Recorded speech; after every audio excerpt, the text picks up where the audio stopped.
bersama kami di Pro 1 RRI Jember, kanal informasi dan inspirasi. Assalamualaikum warahmatullahi wabarakatuh. Selamat siang pendengar. Saya Retno Palupi yang membersamai Anda dan mengawali perjalanan kita untuk Jember siang ini.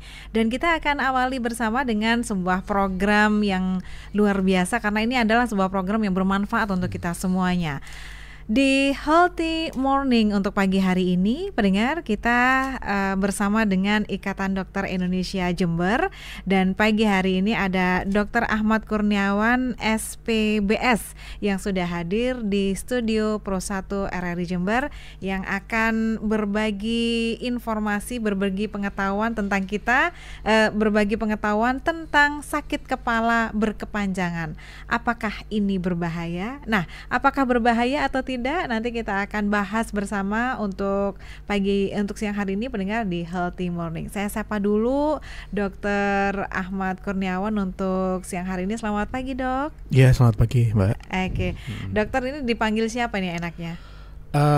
Dokter Aka boleh. Oh, Dokter Aka. Oke, ini lebih dikenal dengan Dokter Aka begitu ya, Dok? Betul. Oke.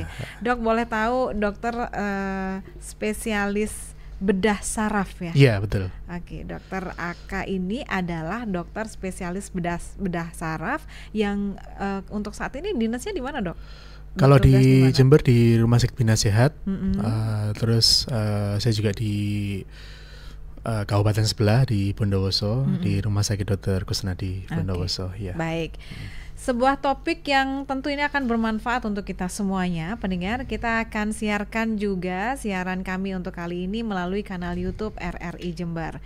Pendengar, sakit kepala merupakan salah satu keluhan yang paling sering dialami oleh manusia.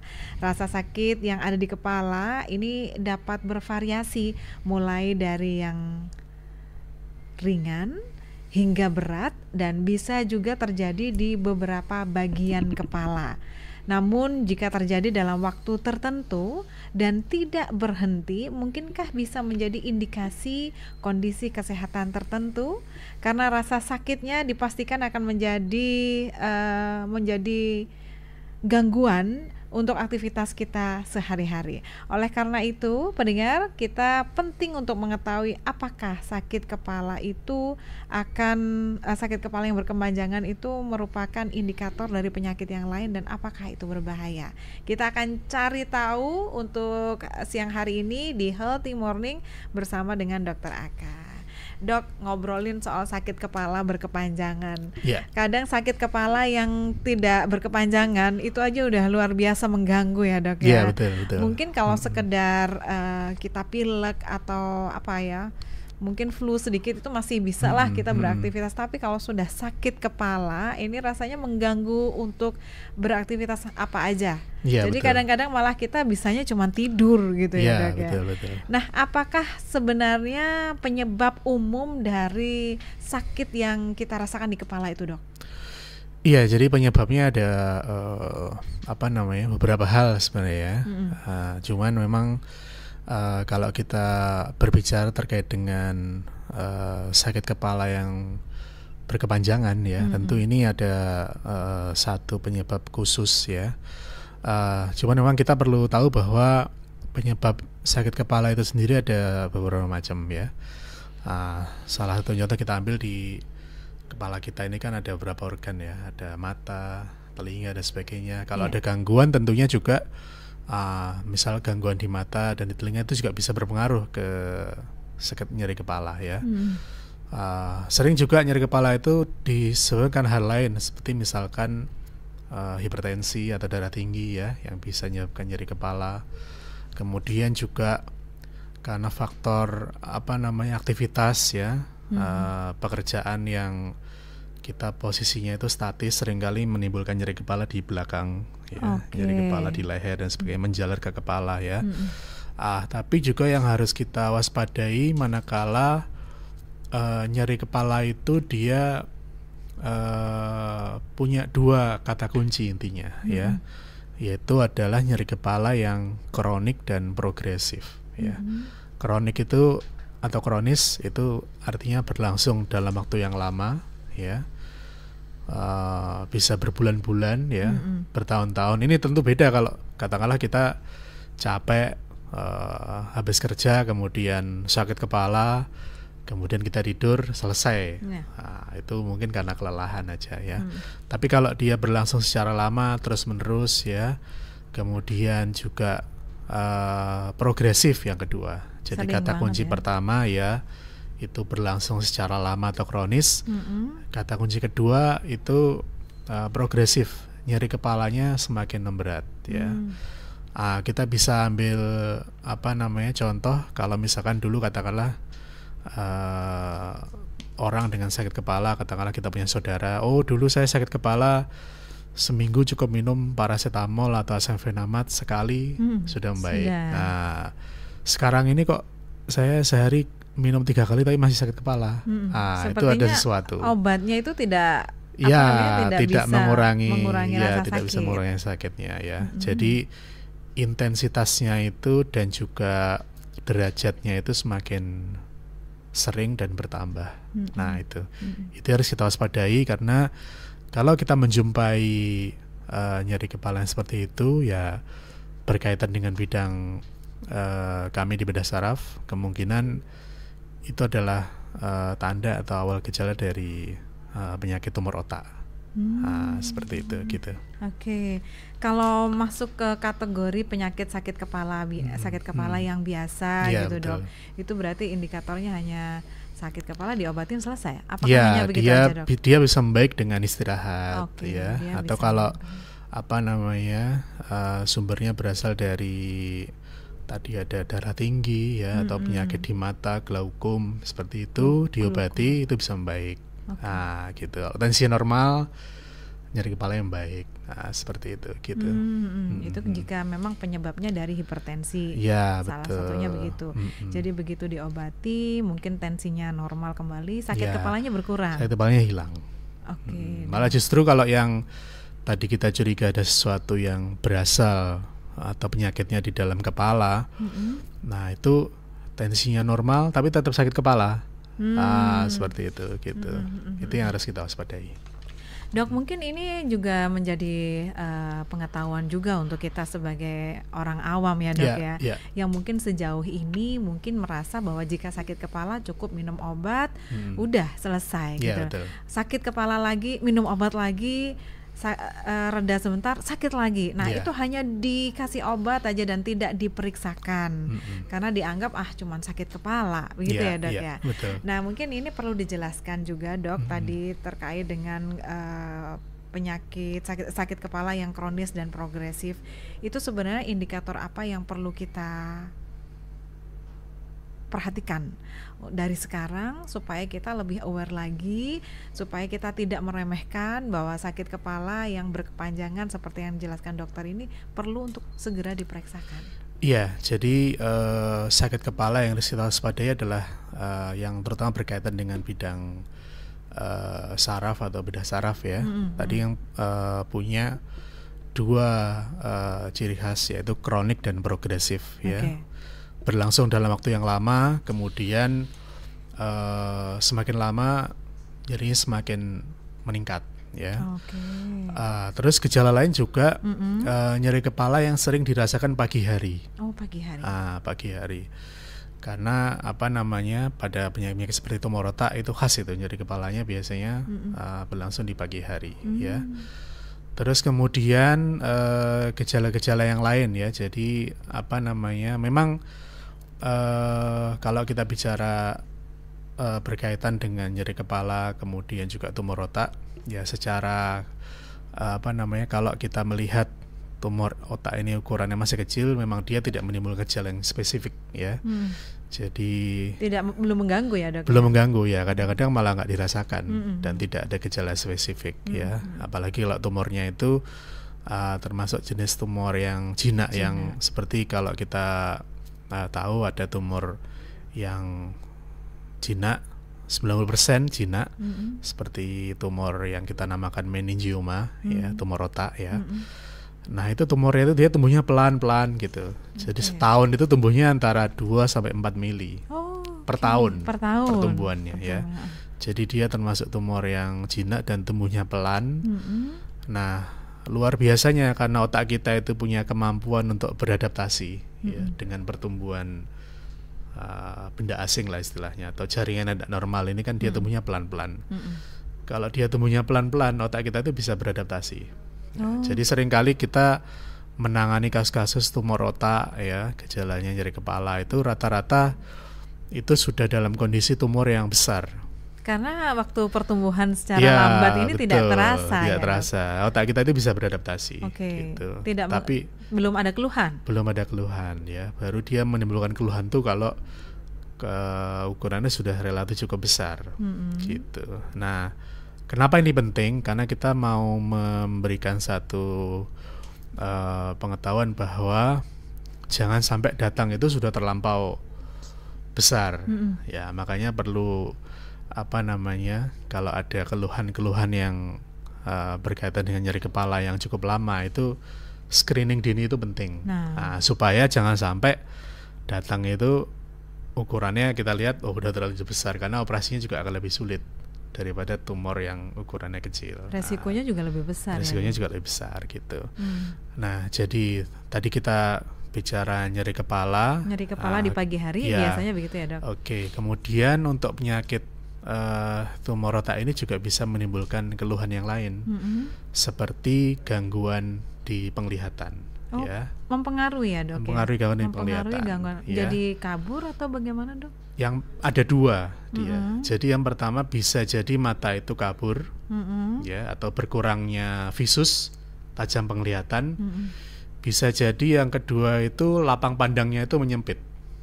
Nah, jadi kalau kita normal kan kita itu bisa melihat ke depan, dan juga kita masih bisa sedikit kelihatan bagian dari samping.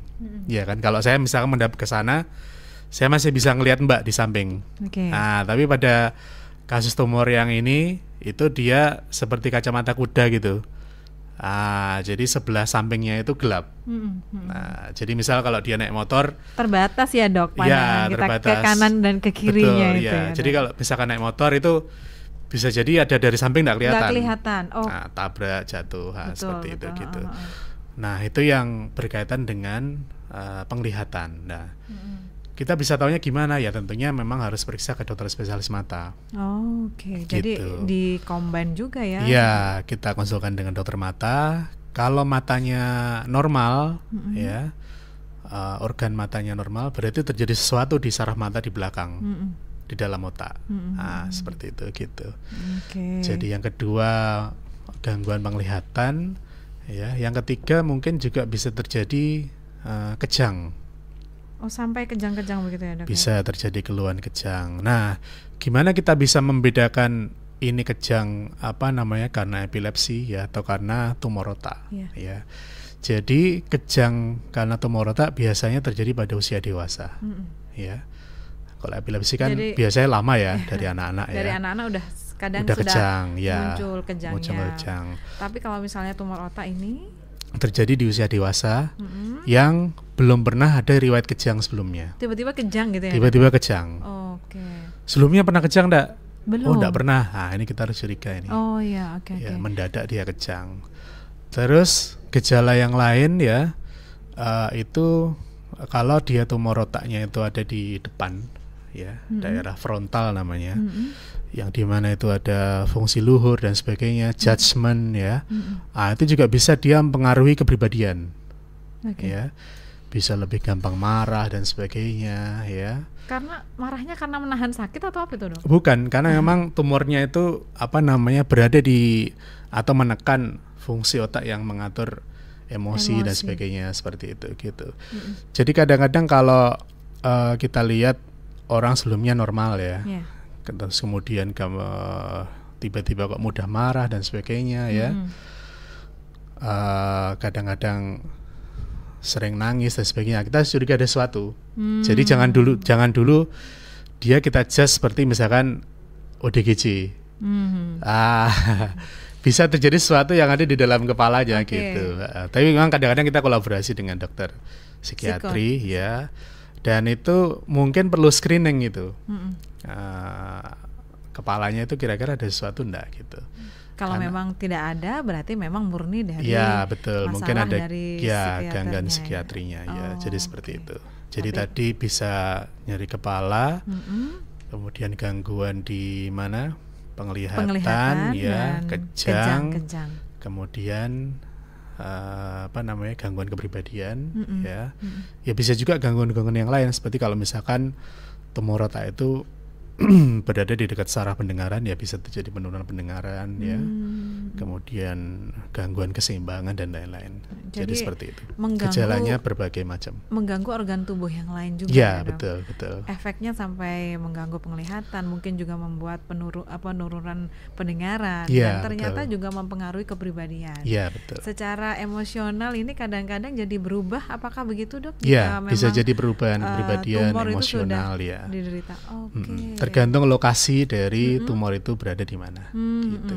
Kalau di depan tadi kadang mempengaruhi ya, jadi gampang marah ya, judgement dan sebagainya, itu bisa terjadi. Oke. Gitu. Baik, Dok, kita buka kesempatan untuk yang ingin bertanya melalui kanal YouTube RRI Jember, ataupun mungkin juga untuk Anda pendengar yang ingin bergabung dan bertanya langsung kepada Dr. Aka untuk siang hari ini di 0331 336652 terkait dengan apa yang Anda rasakan, boleh ya, terkait dengan sakit kepala seperti apapun lah, mungkin juga boleh. Mungkin sejauh ini masih penasaran sakit kepala saya ini masuk normal atau tidak, ataupun mungkin Anda mengalami gejala seperti yang disampaikan oleh Dr. Aka. Pendengar, Anda juga bisa tanyakan langsung. Untuk kali ini adalah kesempatan untuk berkonsultasi gratis ya, Dok ya. Iya, betul.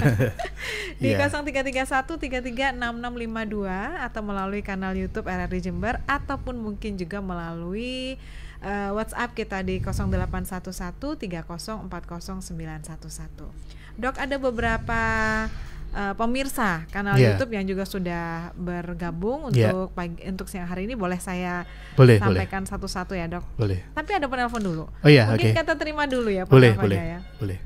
Setelah itu mungkin kita akan lanjutkan dari pertanyaan yang bergabung melalui kanal YouTube. Selamat pagi, assalamualaikum. Halo.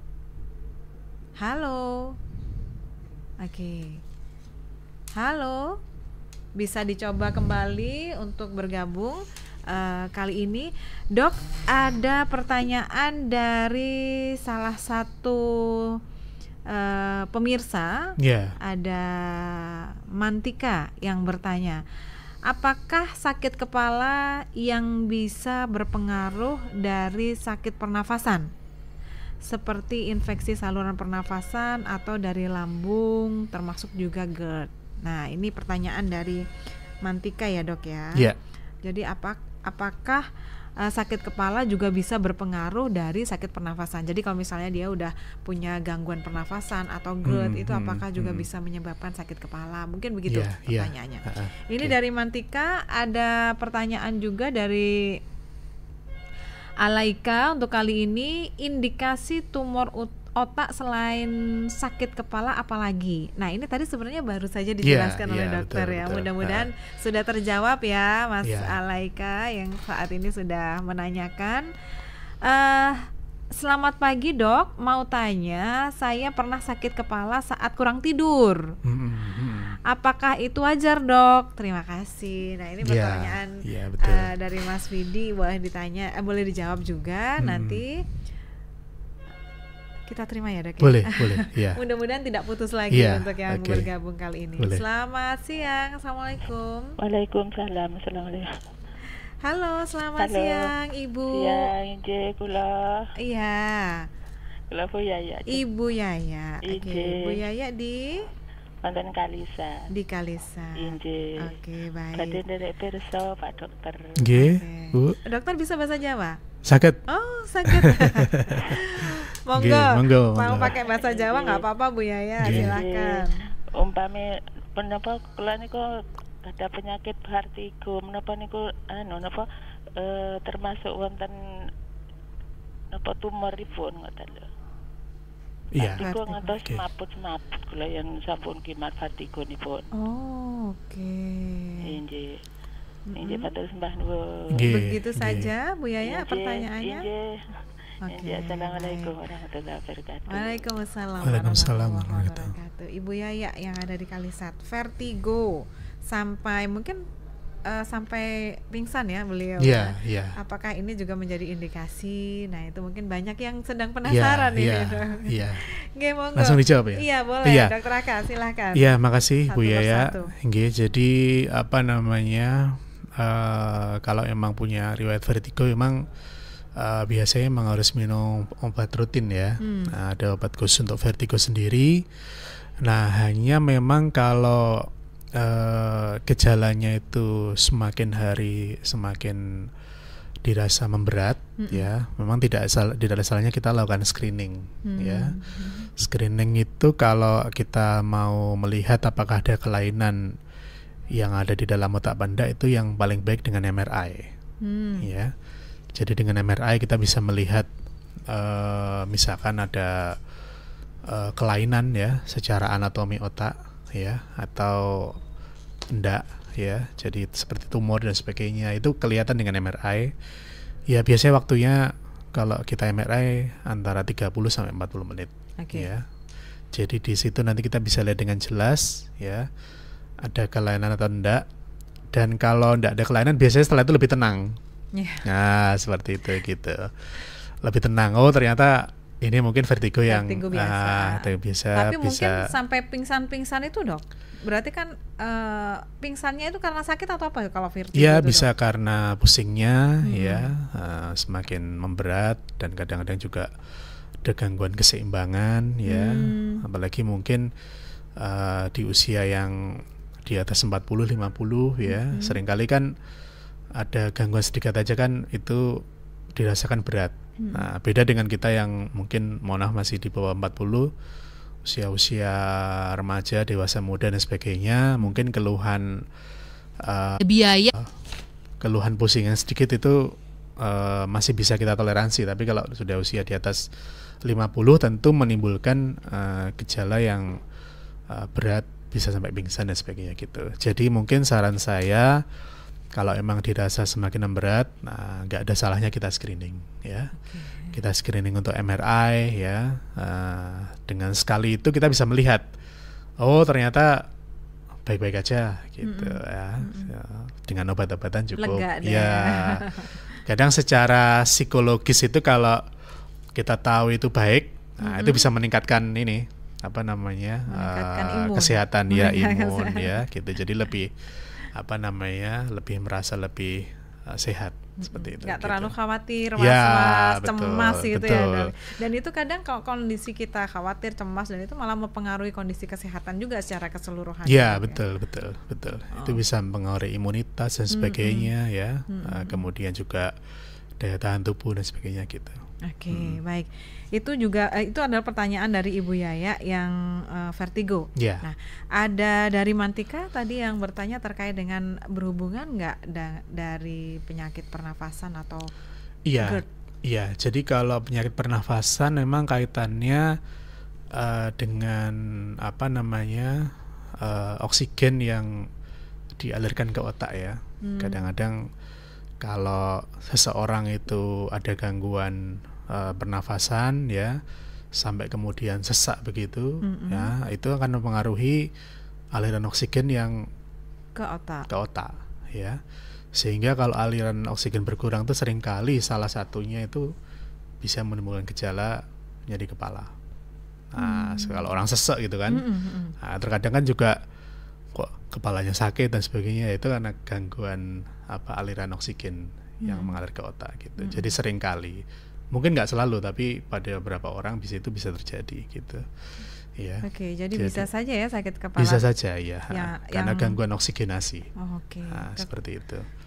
Kurang lancarnya peredarannya pasokan oksigen yang ada berjalan oksigen ke otak. Itu menyebabkan sakit kepala juga. Iya, seringkali bisa seperti itu. Jadi bisa aja berhubungan ya, Dok, ya, bisa dari aja berhubungan. Penyakit yang berhubungan dengan pernafasan atau GERD, Dok?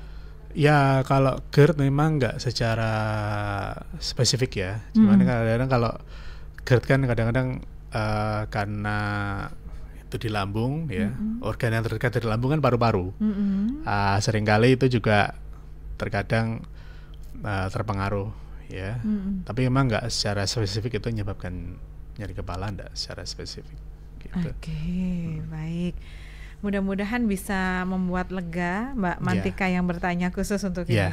Pertanyaan dari Mas Alaika tadi itu udah dijelaskan oleh dokter tadi ya. Mungkin bisa disampaikan lagi lebih singkat yang aja dok. Yang terkait gejala-gejala ya. Iya, boleh disampaikan jadi lagi. Jadi gejalanya yang paling sering kita jumpai adalah nyeri kepala yang berlangsung lama dan semakin lama semakin berat. Kemudian juga tadi bisa gangguan dari penglihatan, baik itu tajam penglihatan, matanya semakin kabur atau tiba-tiba menjadi gelap ya. Terus kemudian juga terjadi penyempitan lapang pandang ya. Tentunya memang harus ke dokter mata dulu untuk memastikan kelainan apa yang ada di dalam bola mata. Kelemahan ya. Apa yang membedakan kelemahan anggota gerak? Kayak orang stroke gitu dok? Kayak orang stroke gitu. Nah, seringkali memang dicurigai bisa dianggap sebagai penyakit stroke, ya. Tapi kok mungkin awalnya itu apa yang membedakan? Mungkin ini lemesnya karena stroke atau lemesnya karena tumor. Ya memang harus ada pemeriksaan CT scan ya. Jadi ketika kita katakanlah mudah-mudahan enggak, tapi ketika ada gejala seperti kelemahan salah satu sisi, ya sebaiknya kita CT scan. Karena untuk melihat ini stroke atau sesuatu yang lain ya. Nah, kalau itu stroke ya memang nanti pengobatan stroke ya ke dokter spesialis saraf ya. Nah, terus tapi kalau kadang-kadang kelemahannya itu mungkin awalnya itu mungkin kita yang sebelumnya bisa angkat gayung dengan air, sekarang nggak bisa nih, hanya bisa ngangkat gelas. Jadi kelemahannya itu juga progresif. Berkurang juga. Iya, awalnya mungkin saya bisa megang ini, tapi sekarang nggak bisa. Mungkin hanya bisa angkat tangan aja, ya. Jadi dia semakin lama semakin melemah. Jadi nggak langsung nggak bisa gitu ya. Langsung lumpuh gitu enggak.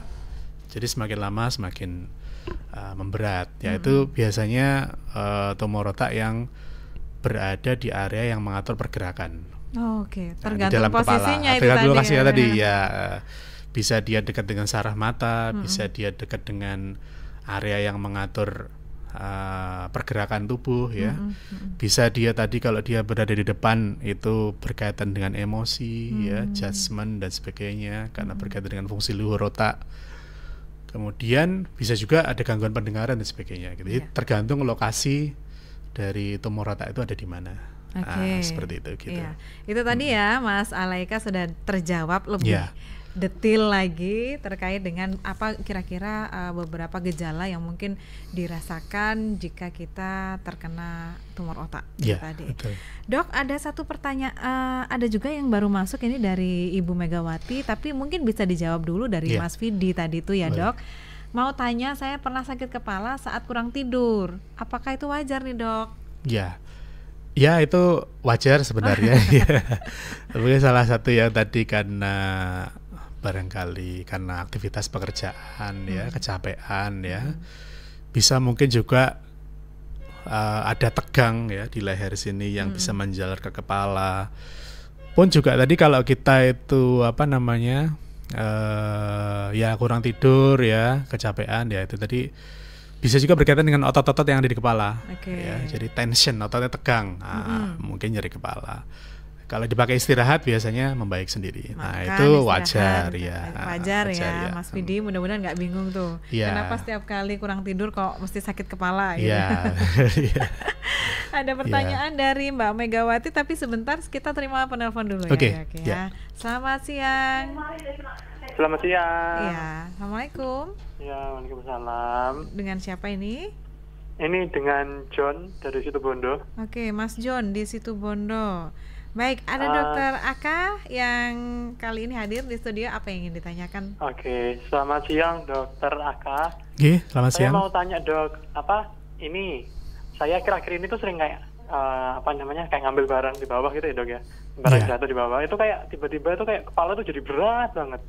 Nah itu terjadi sudah cukup sering, Dok. Nah, apakah itu juga patut dicurigain atau itu hal yang wajar, Dok? Itu membungkuk begitu, Mas John? Iya, jadi kayak membungkuk gitu loh. Membungkuk posisi gitu, kepala agak ke bawah kayak dingkluk gitu ta? Iya, kayak mau nunduk ngambil barang tapi itu berat banget kepalanya. Jadi kayak waktu berdiri lagi itu sudah kayak mau jatuh gitu loh. Iya. Dan itu cukup sering. Apakah itu wajar atau enggak? Iya. Atau perlu pemeriksaan lagi? Umur berapa ya? Umur 23. Oh, 23. Iya.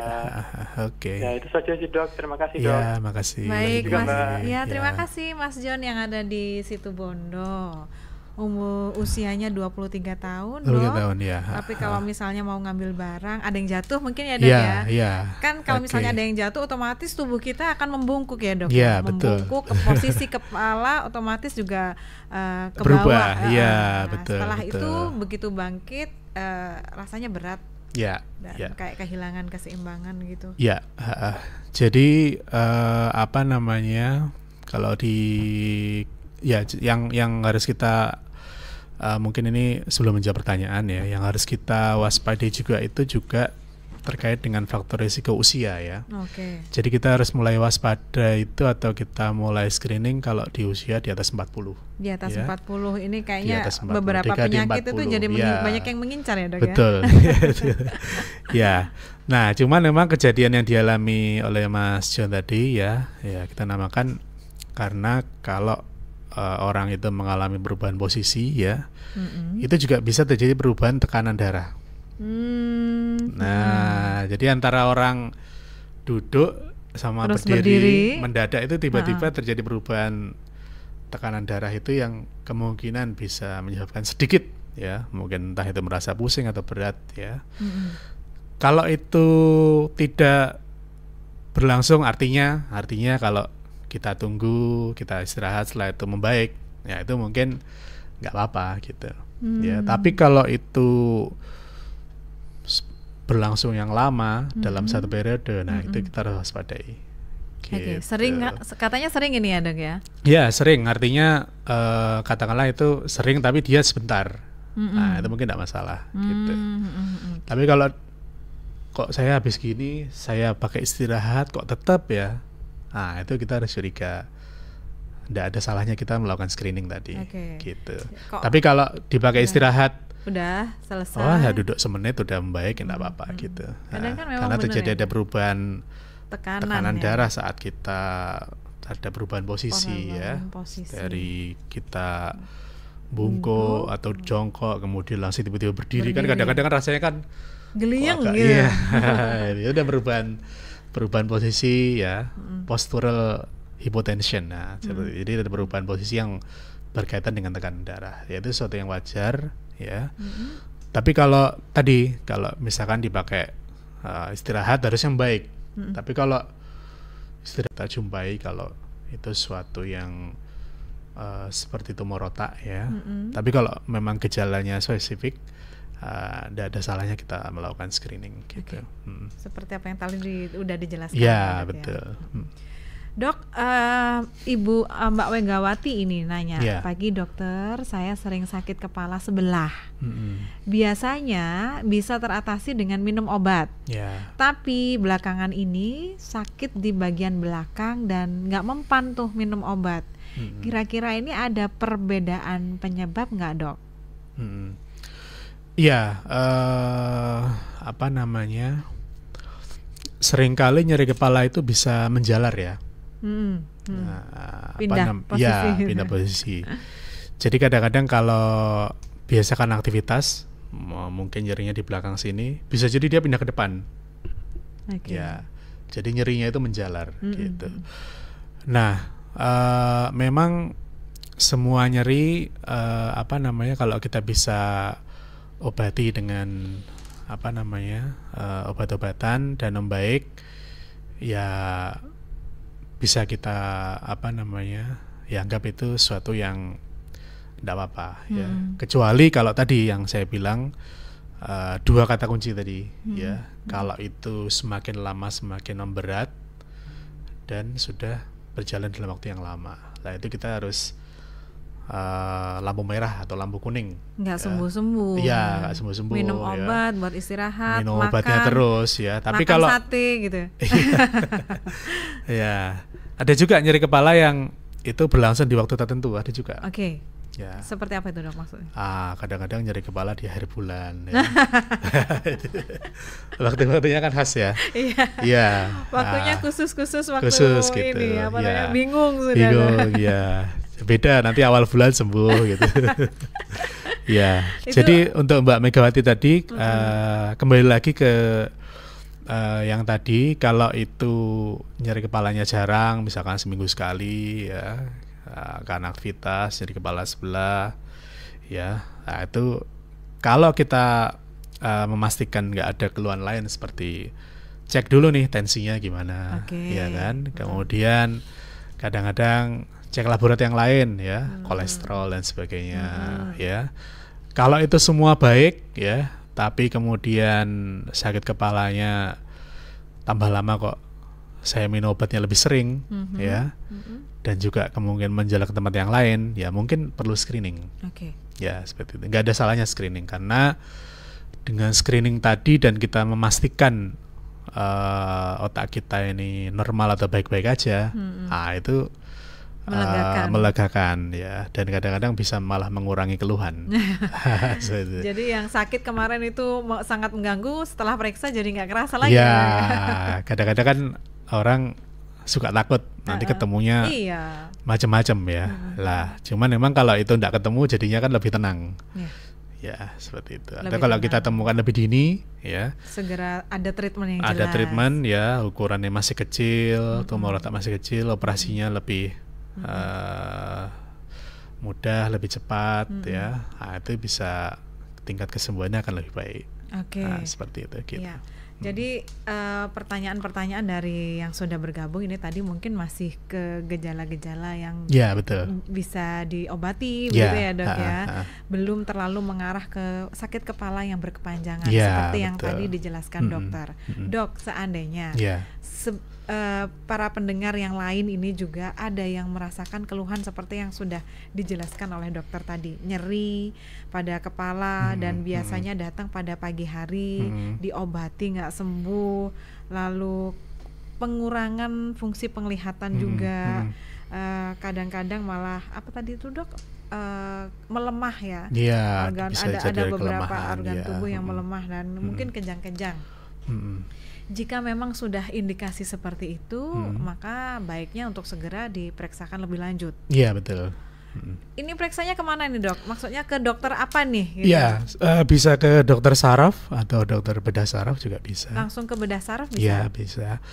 Cuman memang kalau memang keluhan awalnya katakanlah di penglihatan, bisa ke dokter mata dulu untuk dievaluasi ada gangguan enggak di organ matanya ya. Nah kalau memang normal ya nanti perlu kita screening lebih lanjut seperti MRI, MRI kepala ya, untuk melihat ada enggak kelainan anatomi atau tumor otak yang ada di dalam kepala gitu. Dok, kalau memang sudah misalnya kita udah periksa dan akhirnya ditemukan memang oh ya ini ternyata memang menderita tumor. Iya. Nah, kalau boleh dijelaskan sedikit dok, tumor yang ada di kepala kita itu ada beberapa jenis nggak dok? Atau memang ya udah jenisnya itu aja gitu? Iya, ada beberapa jenis tumor ya. Ini pertanyaan yang bagus. Jadi yang paling banyak ditemui itu persentasenya ya. Sebenarnya itu yang pertama adalah tumor sebaran. Ya, tumor sebaran atau dalam bahasa medisnya itu metastasis. Ya, jadi dia berasal dari organ yang lain di luar dari otak ya, seperti misalkan orang punya kanker paru ya, kanker payudara ya. Jadi awalnya udah menderita itu ya dok? Awalnya sudah menderita itu gitu. Jadi ada tumor, kalau penyebaran itu berarti karena dia itu menginvasi ya, dia kemana-mana, berarti kita bisa bilang ganas. Ya, ganas. Tentu treatmentnya akan beda dengan tumor jinak ya. Kalau ganas kan perlu kemoterapi, radioterapi ya. Itu yang pertama ya, tumor sebaran atau metastasis. Yang kedua itu juga yang banyak juga ditemui ya, terutama pada ibu-ibu atau pada perempuan ya, itu tumor meningioma ya. Meningioma ini 90% jinak. Oke. Ya. Banyaknya di perempuan. Kebanyakan perempuan karena dia respon karena? terhadap hormon. Ya, dia punya reseptor hormon. Jadi gitu. tumor ini lebih disebabkan karena hormon. Bukan disebabkan karena hormon. Tapi tumor itu, kenapa tumor itu bisa ada? Ya, karena dia terjadi mutasi genetik. Ya, yang itu kita tidak tahu. Karena apa gitu. Bisa jadi karena paparan radiasi atau memang karena perubahan dari sifat sel itu sendiri. Ya, apa itu tumor ya? Tumor itu terjadi pertumbuhan sel atau jaringan yang tidak normal. Harusnya dia tidak tumbuh. Harusnya dia berhenti tumbuh pada orang dewasa, tapi pada tumor itu dia mengalami pertumbuhan yang tidak normal. Gitu. Akhirnya muncul tumor Itu. ya. Nah, hormon ini tugasnya apa? Maksudnya dia Karena, pengaruhnya apa nih? Ya, karena tumor seperti meningioma itu punya reseptor hormon ya. Nah, itu biasanya kalau pada ibu-ibu yang menggunakan KB suntik ya, tapi dia sudah ada tumor di dalam sebelumnya, nah itu tumornya itu seperti dipupuk gitu, jadi tumbuhnya akan lebih seperti dipicu gitu ya, ya jadi tumbuhnya akan lebih cepat, semakin subur. Ya, karena dia punya reseptor hormon di situ. Itu adalah jadi, tumor meningioma. Meningioma ini jinak ya, yang itu banyak kita temui juga, banyak kita kerjakan kalau operasi di bedah saraf ya. Nah, ini karena dia jinak, seringkali itu kita temukan sudah besar gitu. Karena tidak ada keluhan awalnya begitu ya. Ya, karena otak kita ini bisa beradaptasi dengan pertumbuhan yang pelan seperti itu. Karena tumor seperti meningioma ini kalau kita lihat itu dia tumbuhnya itu pelan sekali kan. Setahun itu mungkin 2 mili sampai 4 mili. Jadi kalau sudah besar itu pasti sudah bertahun-tahun. Gitu. Sudah bertahun-tahun gitu. Nah, yang meningioma yang kedua ya, yang banyak ditemui dan itu 90% jinak ya. Jadi kalau itu kita bisa ambil total, masalah selesai. Nah, gitu. Kalau yang pertama tadi kan karena ganas perlu kemoterapi, radioterapi setelah operasi. Ya Jadi kan? kalau yang tumor jinak atau meningioma ini ya, istilahnya tadi meningioma itu ya. Meningioma ya. Begitu ambil total selesai. Tidak perlu ada treatment yang tidak perlu ada treatment lanjutan. Ya recovery biasanya. Recovery ya. Setelah ada 2, ada lagi dok? Ada lagi. Ada lagi yang berikutnya adalah glioblastoma. Ya, ini tumor otak yang berasal dari jaringan di otak yang dia itu ganas. Nah, itu. Jadi bukan sebaran. Bukan dari organ yang lain, tapi memang dia muncul di otak. Jaringan otak sendiri. Kalau kita tahu mungkin ada artis yang kena ya, yang Agung Hercules itu. Itu yang terkena GBM itu. Iya, itu terkena tumor otak GBM. Ya, terus kalau itu ya memang biasanya setelah tindakan operasi perlu kemoterapi ya, setelah lanjutan ya, biasanya seperti itu. Nah, terus yang tumor otak yang lain yang tadi yang saya sampaikan ada gangguan lapang pandang. Itu namanya pituitary adenoma. Jenis tumornya. Jadi dia tumbuh di jaringan atau kelenjar yang mengatur hormonal ya. Jadi seringkali ada gangguan lapang pandang, menyempit seperti kacamata kuda gitu, atau dia mengalami gangguan hormonal, ya, misalkan badannya besar ya, gigantisme dan sebagainya, ya. Pada perempuan misalkan belum menikah keluar air susu. Wah, itu kita harus curigai ada gangguan di hormonalnya. Disebabkan karena apa? Nah, itu harus kita screening. Seperti itu gitu. Baik. Dok, seandainya tadi itu kan kita sudah mengetahui nih jenis-jenis tumor yang ada di kepala. Mungkin treatmentnya atau pengobatannya harus dengan melakukan pembedahan gitu. Apa sih dok yang mungkin perlu kita pertimbangkan? Kadang kan kita, ini kepala dibedah bagaimana? Itu kira-kira pertimbangan-pertimbangan seperti apa yang perlu kita pikirkan supaya kita yakin bahwa memang proses pengobatan tumor itu memang harus diambil dan dengan cara melakukan pembedahan saraf. Iya. Jadi kita memang harus selektif ya dan melihat kan apakah memang perlu dilakukan bedahan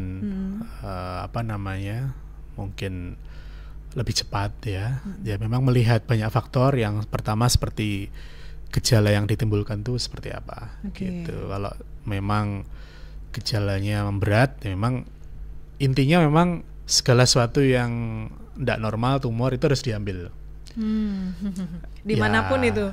Iya, dimanapun itu, karena kan dia akan tumbuh. Gitu. Kecuali memang pada beberapa tumor tertentu seperti yang tadi metastasis tadi, yang penyebaran itu seringkali kalau di otak karena lokasinya dalam dan sebagainya, dan itu kita sudah tahu karena penyebabnya adalah kanker paru dan sebagainya, seringkali pengobatan dengan kemoterapi atau radioterapi gitu.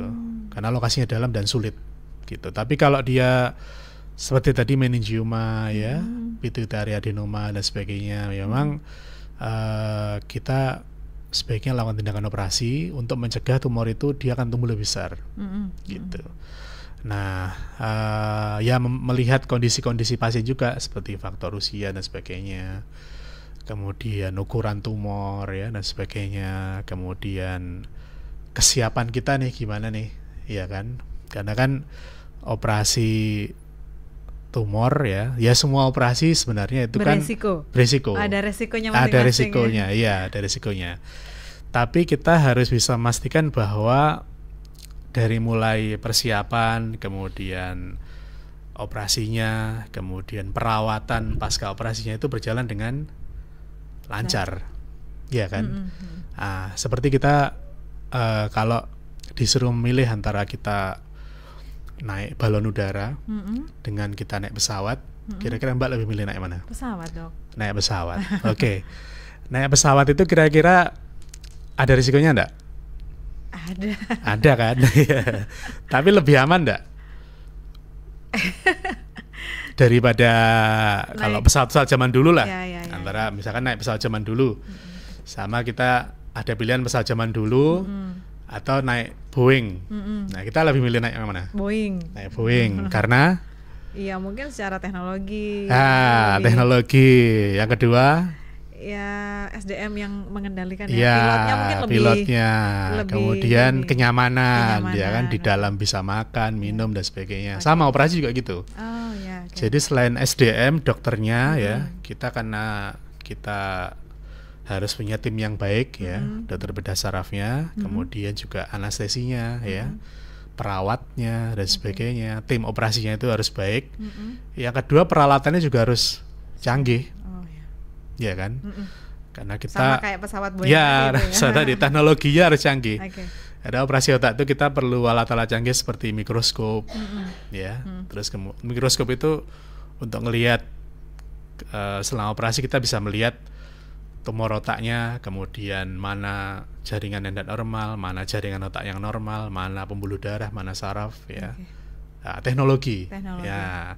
Kemudian kita juga seperti di Jember kita ada alat intraoperatif monitoring, ya. Jadi alat itu bisa mendeteksi kalau kita sudah dekat dengan area yang berbahaya, saraf atau area otak yang berbahaya, dia bisa ngasih warning, oh udah dekat, jangan dekat-dekat situ, gitu. Jadi kita dikasih rambu-rambu tuh. Itu kita di Jember sudah punya intraoperatif monitoring untuk operasi. Ya, baik. Jadi seperti itu. Itu adalah beberapa pertimbangan yang mungkin perlu kita pikirkan ya, Dok, sebelum melakukan tindakan. Betul. Dok, sayang banget waktu kita sudah sampai di ujung. Iya. Mungkin belum banyak yang tersampaikan, tapi mudah-mudahan apa yang disampaikan dokter untuk kali ini dapat memberikan wawasan yang tambahan untuk kita semuanya. Dok, mungkin bisa disimpulkan dari apa yang kita perbincangkan untuk siang hari ini, sekaligus sebagai closing statement kita. Iya, terima kasih. Jadi apabila kita ataupun saudara ataupun tangga di dekat rumah kita punya gejala sakit kepala yang berkepanjangan, ya, kemudian juga berlangsung yang lama dan semakin memberat, tidak membaik dengan obat-obatan, ya yang disertai dengan gejala-gejala yang lain seperti yang sudah sampaikan tadi ya, penglihatan dan sebagainya ya, gangguan pendengaran ya, kejang ya, gangguan kepribadian, sebaiknya kita segera melakukan screening ya, screening apakah ada suatu kelainan yang ada di dalam otak, dan juga harus kita waspadai di usia dekade di atas 40-an. Nah, itu kita harus screening juga. Nggak hanya screening laborat dan sebagainya, tapi juga screening kepala ya. Nah, itu memang belum rutin, tapi kalau kita rutinkan terus menjadi satu hal yang baik ya. Dengan pemeriksaan MRI ya, kita bisa melihat ada atau tidak kelainan yang ada di dalam otak kita gitu. Mungkin itu aja. Mudah-mudahan semua pendengar selalu diberikan kesehatan. Amin. Ya. Saya juga dong. Oh iya, iya. Baik juga.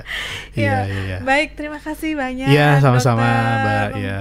Mudah-mudahan menginspirasi untuk Amin, kita amin, semuanya. amin. Ya. Baik pendengar, di Healthy Morning untuk pagi hari ini kita sudah membahas sebuah topik yang mudah-mudahan juga menambah wawasan untuk kita bersama dengan Dr. Ahmad Kurniawan, SPBS, dan mudah-mudahan juga kita tetap bisa menjaga kesehatan. Amin. Ya. Terima kasih dokter. Terima Selamat kasih. siang. Selamat Wassalamualaikum siang. warahmatullahi wabarakatuh. Waalaikumsalam warahmatullahi wabarakatuh.